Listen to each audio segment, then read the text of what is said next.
Let's go. Make no excuses now. I'm talking here and now.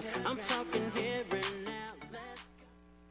Amigos, pues el licenciado Hurtado nos va a hablar de un tema que teníamos pendiente el día de ayer, el Palacio de Bellas Artes. Y fíjense que es muy interesante porque lo empezó a construir un arquitecto que se llama Adamo Boari, o que se llamaba, perdón, Adamo Boari, un arquitecto italiano. Y pues esto fue en 1904. Pues nuevamente, sí. Bienvenido, licenciado. Gracias, maestra. Me da mucho gusto abordar un tema tan interesante como el Palacio de Bellas Artes, que como todos sabemos está ubicado en el Distrito Federal, y para mí resulta muy interesante hablar de este tema porque es un tema que conecta prácticamente toda la historia del México independiente. ¿Cómo está eso? Bueno, pues en primer lugar fue iniciado en la época porfiriana. Porfirio Díaz, en su última década de su mandato, ya sabemos que con él se inició la revolución en el año 1910, pero en esa década él empezó a hacer los preparativos para hacer la celebración del primer centenario de la independencia de México. Es decir, 6 años antes, como usted dijo muy bien, en el año 1904, él ya había contratado a un italiano de apellido Adamo Boari, que desde luego él estaba encargado de realizar un edificio a la altura de la celebración que se avecinaba, nada menos los primeros 100 años del México libre. Y Porfirio Díaz mandó traer pues hasta Italia a este arquitecto, quien hizo todos los estudios, todos los trabajos y todos los planes o planos necesarios para realizar una obra de arte arquitectónicamente hablando, tal y como en este momento ya la empezamos a disfrutar en las imágenes que especialmente les trajimos para que ustedes sepan de qué estamos hablando. Yo en lo personal me siento muy orgulloso, primero de ser mexicano y segundo de que en México exista una obra de arte de esta dimensión, y no solamente es una obra de arte arquitectónicamente hablando. Les voy a dar 2 o 3 datos complementarios de sus características arquitectónicas. Se combinan 2 tipos de arquitectura. Por fuera es Art Nouveau y por dentro es Art Deco, que serían unas corrientes arquitectónicas provenientes de Europa. El Art Nouveau sería arte nuevo en francés y el Art Deco sería el arte decorativo. Sí, así es. El Art Deco es un poquito más antiguo en cuanto a la época en que estuvo de moda, pero seguía vigente en esa época. Y el Art Nouveau es de la última década del siglo XIX, así que estaba nuevecito, estaba de moda en Europa, y ya Adamo Boari lo trajo para diseñar este edificio.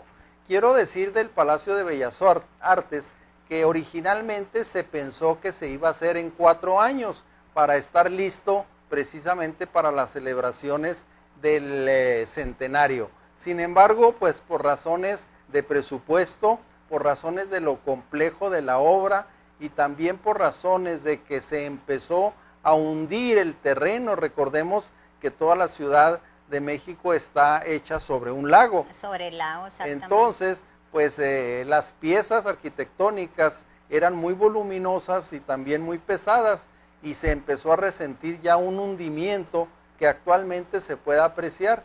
Quien ha tenido la suerte de visitar este edificio, pues va a ver que está notoriamente casi como 1,5 metros o 2 abajo de lo que viene a ser el nivel del pavimento del tráfico vehicular.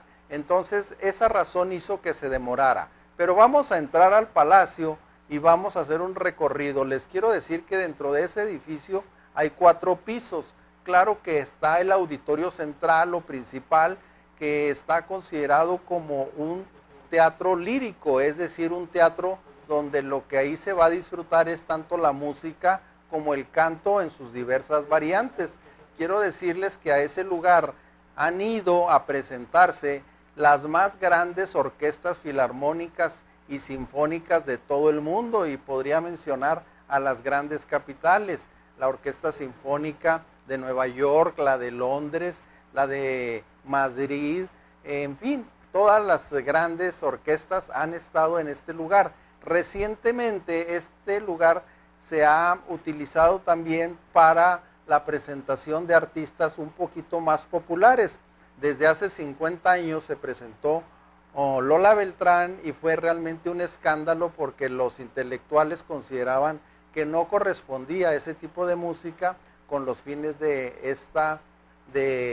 estas instalaciones. Sin embargo, se presentó 17 veces.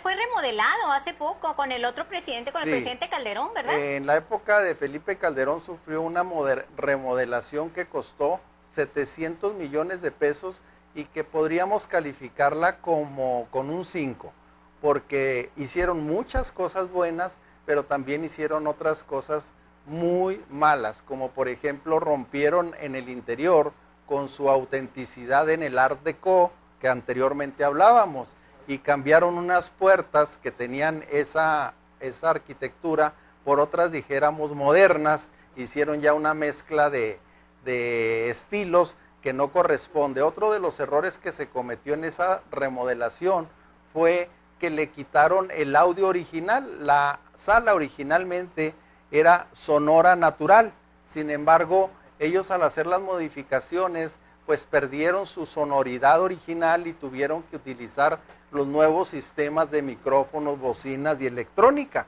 y eso hizo que se perdiera un poquito de la esencia. Por eso es que la calificación que le ponemos a esa remodelación es de un 5. Por otro lado, también en esa época se hizo ya una instalación para subir y bajar electrónicamente el telón. El telón del Palacio de Bellas Artes pesa 24 toneladas, por lo tanto es sumamente pesado, y en ese telón aparece una imagen de los volcanes clásicos de la Ciudad de México, que son el Popocatépetl y el Iztaccíhuatl. Y es antifuegos, ¿verdad? Es antifuegos, Así es. exactamente. Pues por ahí también se remodeló las butacas, etcétera, etcétera. Pues el tiempo se nos acabó, pero qué hermoso de verdad es ser mexicano y sentir esa mexicanidad que pues todos los mexicanos deberíamos de sentir. Yo no cambiaría mi país por ningún otro. El tiempo se nos acabó, licenciado. Como siempre, nos falta tiempo, pero muchísimas gracias, amigos, por permitirnos entrar en sus hogares. Y nos vemos en otro Aprendamos de Todo, en la repetición a las 9 de la noche. Y que tengan un día excelente y sobre todo, amigos, que Dios me los bendiga. Hasta luego. Gracias. Gracias, licenciado. A usted, gracias, maestro. Let's go. Make no excuses now. I'm talking here and now. I'm talking here and now. Let's go.